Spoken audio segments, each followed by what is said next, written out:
Hello YouTube, BlackMaleASMR here, and today I'll read you a love story named 3 Letters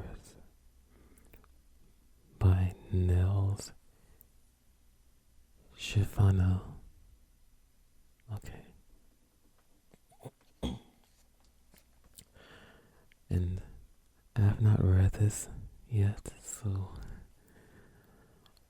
hopefully there's nothing bad in her.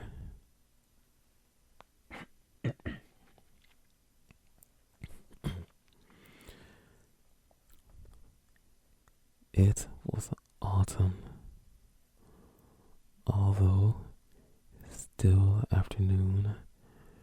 The journey had been spent peering at slowly moving red lights through clouds of condensing exhaust and the intermittent slip of wipers. Now, as she turned off the ignition,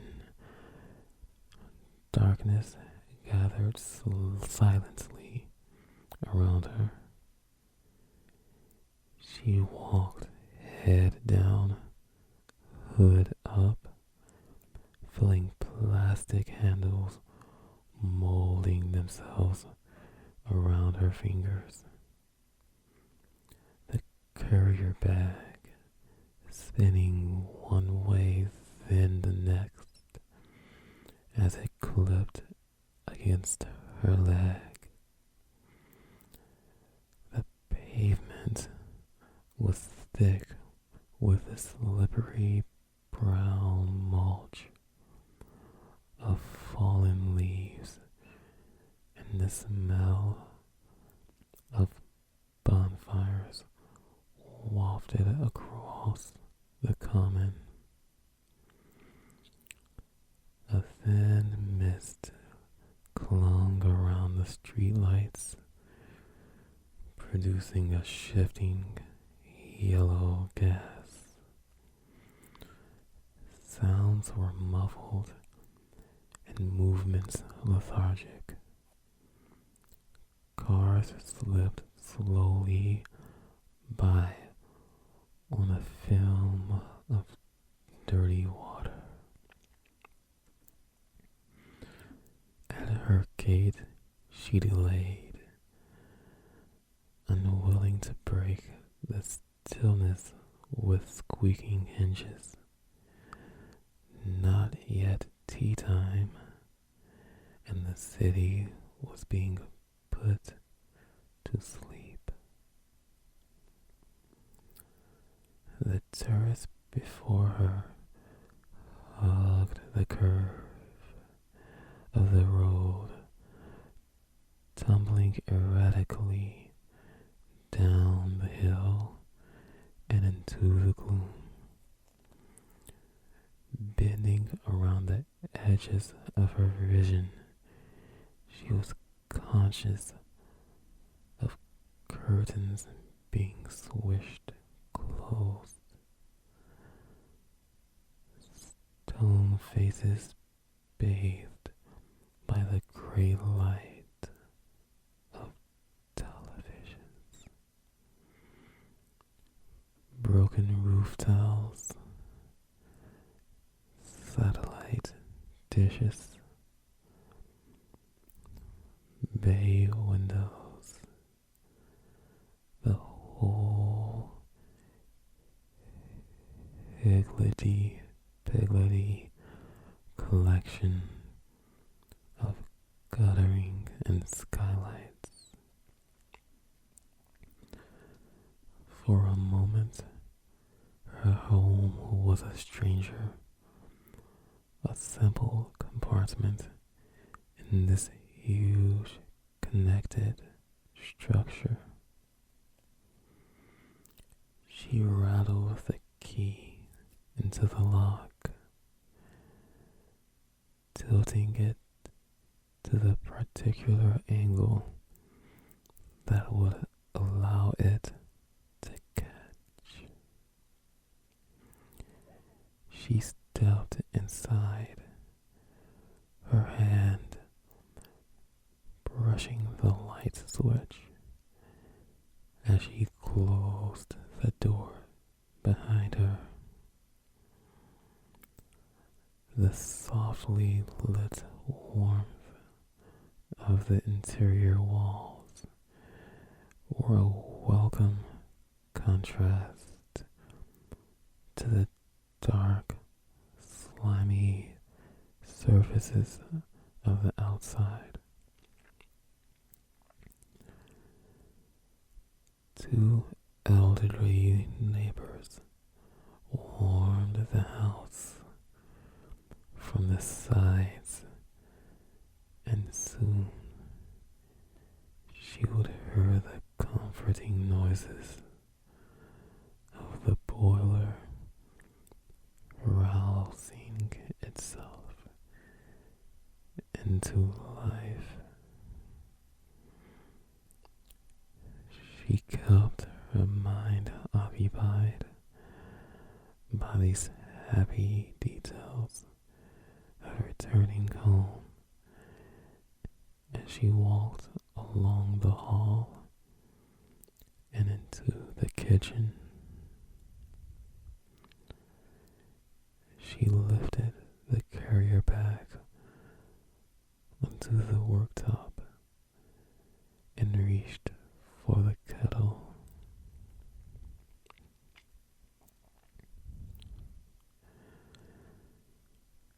Standing in the center of the room, still in her anorak, she listened to the sound of the water boil and felt the house adjust itself to her presence. Now she returned at all times of the day. She sometimes sensed she had caught it unawares. What ghost that had been running through rooms were now slipping reluctantly back into the walls, while its inhabitants had moved. The house stayed still, preserving pockets of time in dusty corners. The blue tack tears on the bedroom walls, a watercolor sun, and a stick man hiding behind a fitted wardrobe, a dent in a table, a crack in a mirror, were all passing moments etched into the physical world like voices pressed into vinyl. Steam began to rise vertically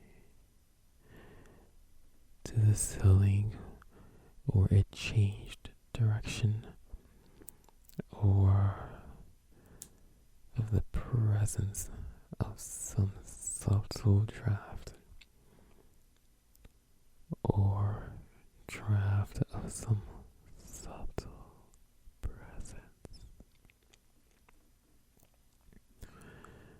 Through the window, she could see the outline of the narrow garden, the fuzzy gray shapes of a rusting, climbing frame and overflowing compost heap.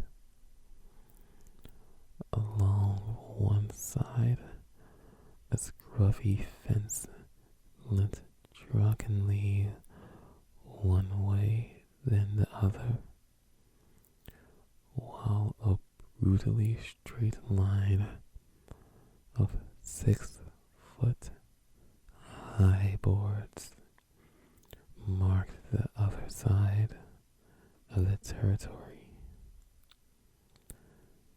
What further anti-cat measures, minefields, triple wires, perhaps, lay waiting beyond?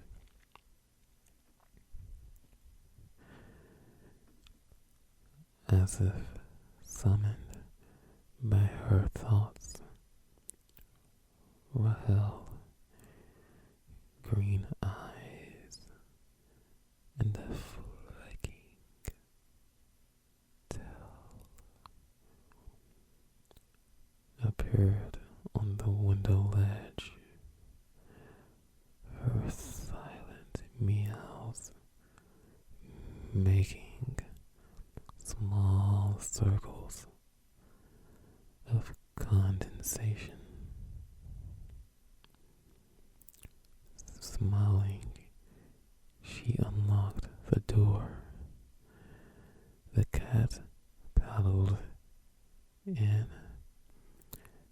Figures of 8 around her feet, represented by muddy paw prints on the kitchen floor.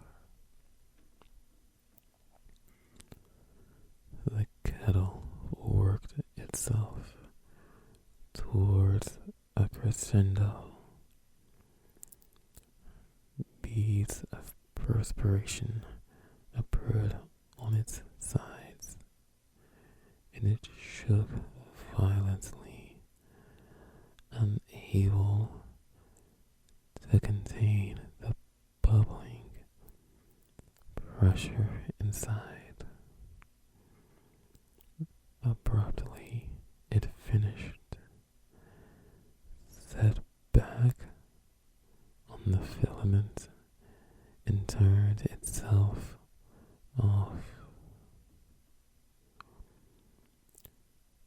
She reached up to the top cupboards for the coffee jar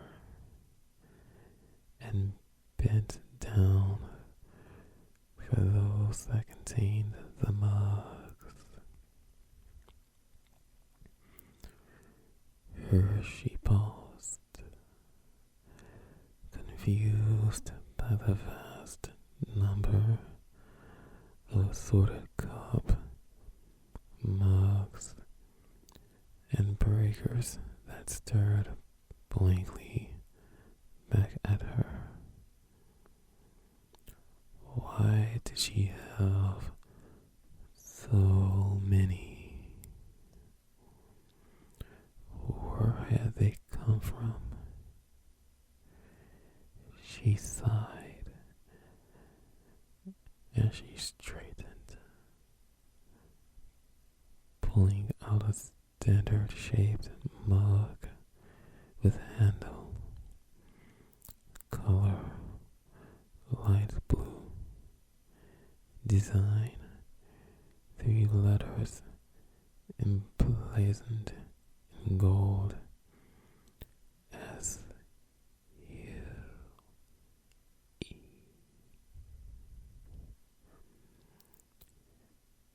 She took off her coat and laid it over the back of the oak kitchen chair and sat down.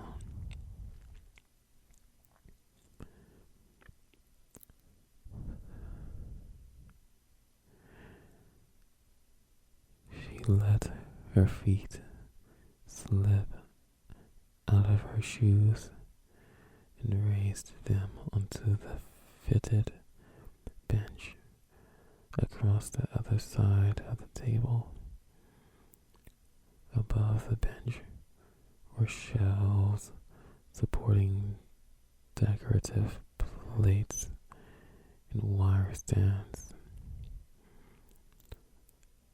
A Charles and Diana mug, more mugs, and a collection of photographs showing either madly grinning or defiantly sulky children, both on the verge of crying. As she looked, the image of a growing family seemed to slowly recede, to reveal the image of a shrinking woman.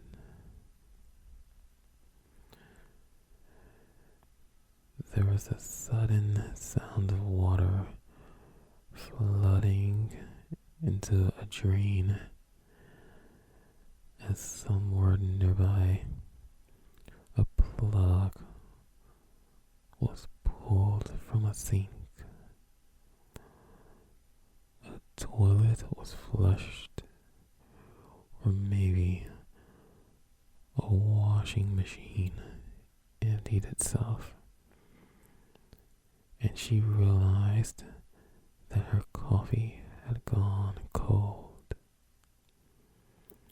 She moved to the sink and ran the hot water.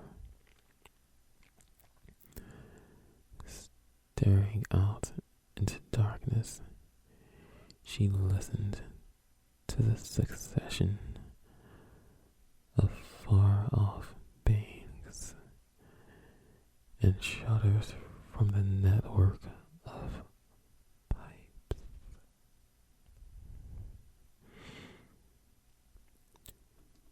Bathed in yellow light, hovering over the gloom of the garden, she looked in at a woman repeatedly working a tea towel around the inside of a mug. Who was she? Why was she so miserable? She shook herself and took out the plug, slipped away again into nothing time, that time that flowed into the gaps between the things you did. Wouldn't a wasted minute become a wasted hour? Wasted hours become wasted days. Where could she be for now if she had been doing what? Making tea, sitting in traffic jams, reading the local paper, standing in a supermarket queue. Best avoided. The thought of her life draining into these moments. She unpacked the carrier bag. She put away the milk, the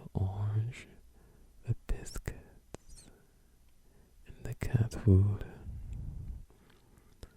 then struggled to slide the two pieces into an already crowded freezer,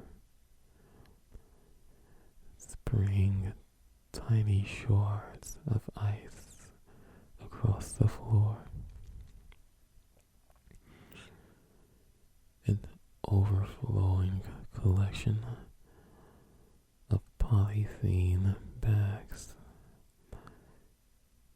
scrunched inside other polythene bags in the bottom of a cupboard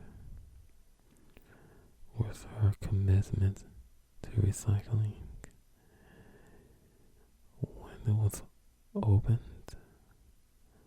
a white plastic avalanche slid towards her.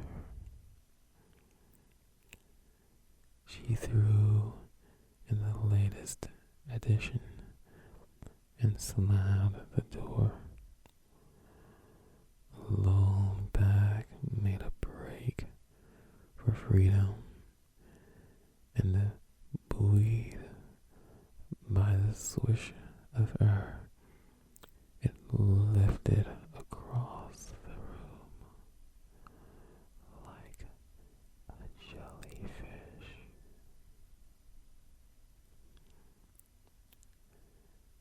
Two pairs of eyes followed its progress over the spice rack and breadboard until it was caught on a bottle of olive oil.